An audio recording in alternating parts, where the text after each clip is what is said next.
السلام علیکم ناظرین و سامعین، آپ کی خدمت میں شب گزیدہ سحر کتاب سے پنڈی سازش کیس کے متعلق اقتباسات پیش خدمت ہیں۔ یہ کتاب ڈاکٹر سید جعفر احمد نے تحریر کی اور یہ سن 2020 میں فکشن ہاؤس نے شائع کی۔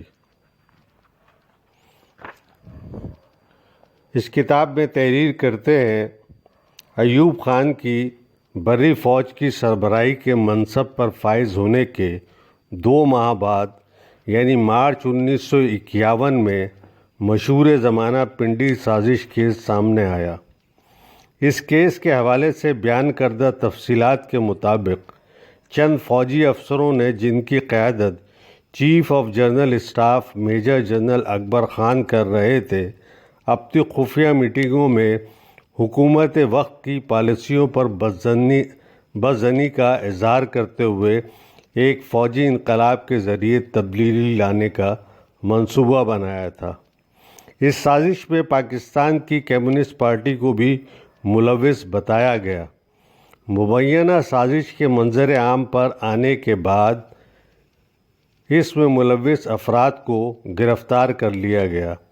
ان پر ایک خصوصی ٹریبونل میں مقدمہ چلا کر سزائیں سنائی گئی۔ پنڈی سازش کیس ایک طویل عرصے تک سربستہ راز بنا رہا، تاہم گزشتہ 40-45 برسوں میں وقتاً فوقتاً اس سازش کے حوالے سے متفرق تفصیلات بھی سامنے آتی رہی۔ سازش میں ملوث کئی افراد نے رہائی کے بعد اپنے اپنے موقف بیان کیے ہیں۔ حال ہی میں اس واقعے سے متعلق سرکاری دستاویزات کو بھی عام ملاحظے کے لیے کھول دیا گیا ہے۔ ان دستاویزات میں متعلقہ افراد کے وضاحتی بیانات اور بعض تبصروں کے تحقیقی مطالعوں سے اس واقعے کی جو تصویر ابھرتی ہے، اس کے مطابق 1950 کے اواخر اور 1951 کے اوائل میں فوج میں ایک عنصر حکومت وقت اور اس وقت کی فوجی قیادت کی پالیسیوں سے شدید طور پر نالاں تھا۔ اس عنصر کو بظاہر سب سے بڑی شکایت حکومت کی کشمیر پالیسی پر تھی اور اس کا خیال تھا کہ حکومت نہ صرف کشمیر کی آزادی میں دلچسپی نہیں رکھتی اور مسئلہ کشمیر کے فوجی حل سے گھبراتی تھی، بلکہ مسلح افواج کو موزوں اور مناسب تعداد میں اسلحہ کی فراہمی میں بھی ناکام رہی تھی۔ اس سازش کے روح رواں میجر جنرل اکبر خان نے برسوں بعد اپنی تصنیف کشمیر کے چھاپہ مار میں اپنی انہی شکایتوں کو تفصیل کے ساتھ رقم کیا ہے۔ 1951 میں پنڈی سازش کے منظر عام پر آنے کے وقت میجر جنرل اکبر خان کی عمر محض 39 برس تھی۔ ان کے ساتھ اس سازش میں ملوث دیگر افسران میں بھی نسبتاً جوان تھے۔ فوج کا یہ عنصر انتہا پسندی کی حد تک پرجوش اور اپنے تئیں قوم پرست واقع ہوا تھا۔ یہ افسران پاکستانی فوج کی اس وقت کی کمزور دفاعی استعداد اور ناکافی اسلحہ کو ہندوستان کے مقابل صف آرا ہونے کی راہ میں مزاحم ضرور تصور کرتے تھے، مگر ان کا پھر بھی یہ خیال تھا کہ پاکستان کو کشمیر کے مسئلے کو پس پشت نہیں ڈالنا چاہیے۔ اس کے لیے جو لاہ عمل ان کے نزدیک قابل عمل ہو سکتا تھا وہ یہ تھا کہ خود کشمیریوں کو مسلح کر کے اور پاکستانی فوج کو چھاپہ ماروں کی پشت پر لا کھڑا کر کے مطلوبہ نتائج حاصل کیے جا سکتے ہیں۔ اس حکمت عملی کے اختیار کے لیے کیے جانے کی صورت میں ممکنہ طور پر کیا صورتحال سامنے آ سکتی تھی اور ہندوستان کا رد عمل کیا شکل اختیار کر سکتا تھا، بظاہر ان حقائق کے بارے میں یک طرفہ انداز میں چند اندازے قائم کر لیے گئے تھے۔ فوج کے یہ افسران اپنے ادارے میں ہونے والی ترقیوں اور ان ترقیوں کے پیچھے برطانوی اعلیٰ عہدیداروں کے عمل دخل کو بھی شک کی نگاہ سے دیکھتے تھے۔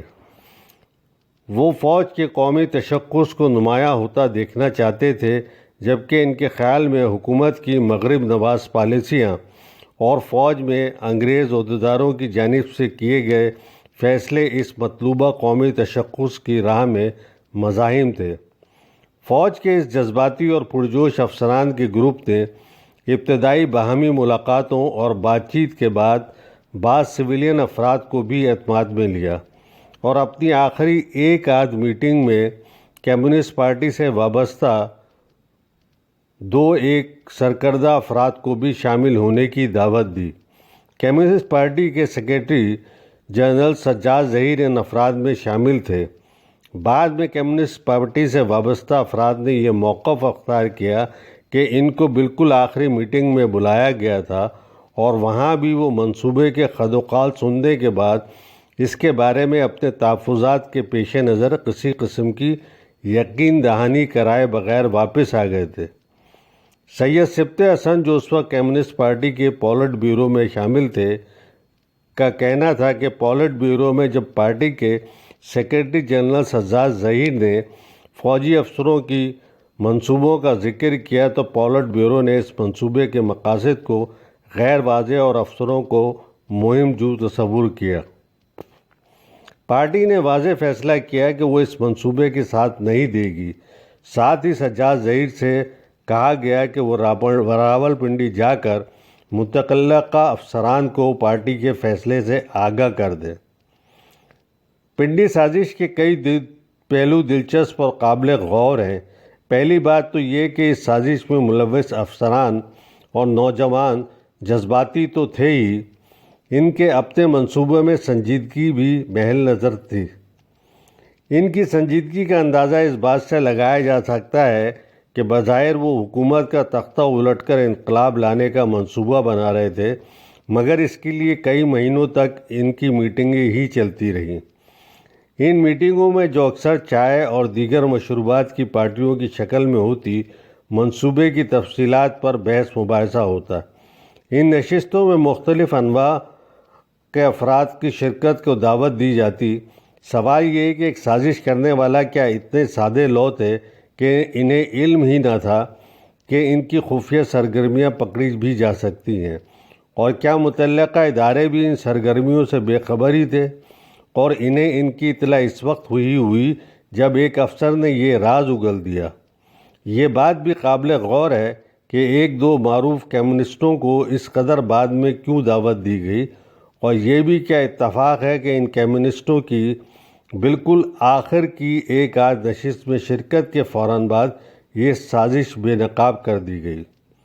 ان سوالات پر غور کریں تو اندازہ ہوتا ہے کہ پنڈی سازش کیس کے پیچھے ایک اور سازش بھی موجود تھی جو زیادہ گہری سازش تھی۔ پنڈی سازش کیس کی حقیقت کو سمجھنے کے لیے اس وقت کی علاقائی صورتحال کو ذہن میں رکھنا ضروری ہے۔ دوسری جنگ عظیم کے بعد جس سر جنگ کا آغاز ہوا تھا، اس کے تناظر میں امریکہ اور اس کے حلیف مغربی طاقتوں نے اشتراکی بلاک کے گرد اپنا حصار تعمیر کرنے کا سلسلہ شروع کر دیا تھا۔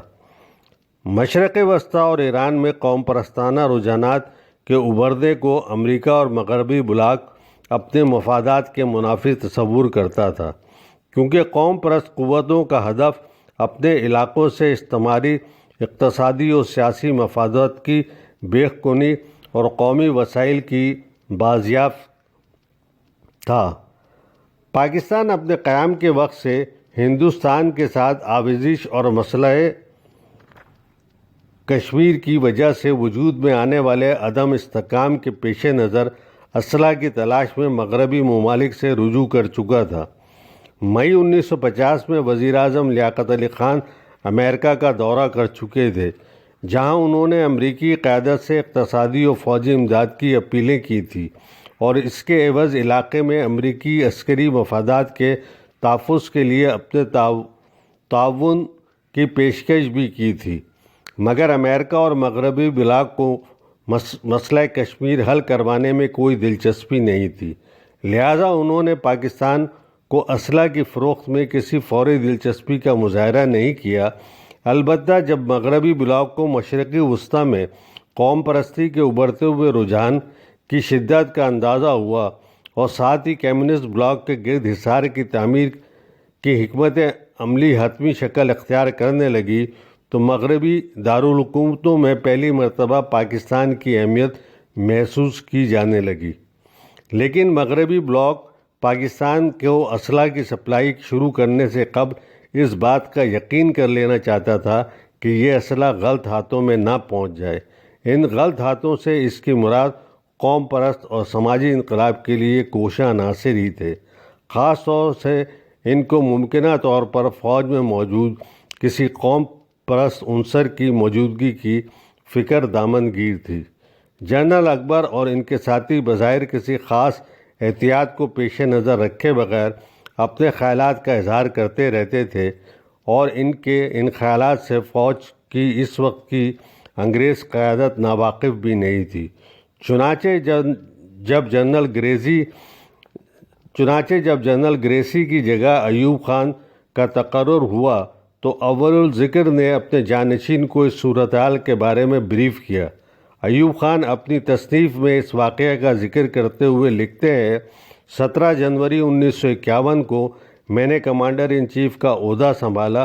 جنرل گریسی جب رخصت ہو رہے تھے تو انہوں نے مجھے کچھ زیادہ ہدایت نہیں دی۔ اس قسم کے عہدے کا چارج لینے دینے میں ہوتا ہی کیا ہے؟ نئے آدمی کو اپنا کام نئے سرے سے خود ہی شروع کرنا پڑتا ہے۔ لیکن انہوں نے کسی قدر مبہم طور پر مجھ سے فوج میں ایک نوجوان ترک پارٹی کی موجودگی کا ذکر کیا۔ میں نے وضاحت چاہی تو انہوں نے کچھ زیادہ تشریح نہ کی، بس اتنا کہا کہ اس میں اکبر خان جیسے کچھ لوگ شامل ہیں۔ اس کے 2 یا 3 مہینے کے بعد ہی اکبر کی سازش کا انکشاف ہوا، جسے بعد میں سازش راولپنڈی کا نام سے یاد کیا گیا۔